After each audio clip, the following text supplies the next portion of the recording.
হাই friend, good afternoon. আজি দুপৰীয়া সাজত মই কঁঠাল গুটি বনাবলৈ লৈছো। কিমান গৰম দিছে দেখিছেনে? বনাবৰো মন নাযায়, মানে খাবৰো মন নাযায়, কিন্তু নবনালেও নহ'ব।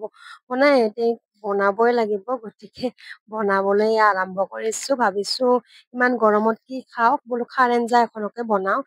কঁঠাল গুটি মই থেতেলাই লৈছো, তাৰপিছতে মই বাকলিখিনি গুচাই ল'ম। তাৰপিছতে মই ইয়াত লগত আদাৰ পাত আৰু সৰু মাছ থাকিলে বাৰু ভাল হয়, কিন্তু মোৰ লগত আজি সৰু মাছ নাই।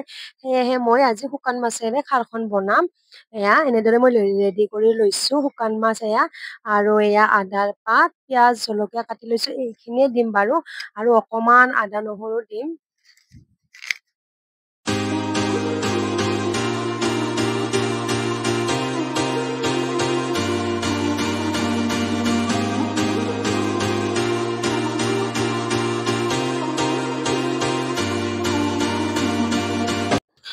আৰু এইফালে এখন ভাজি বনাবৰ বাবে ৰেডি কৰিবলৈ ওলাইছো।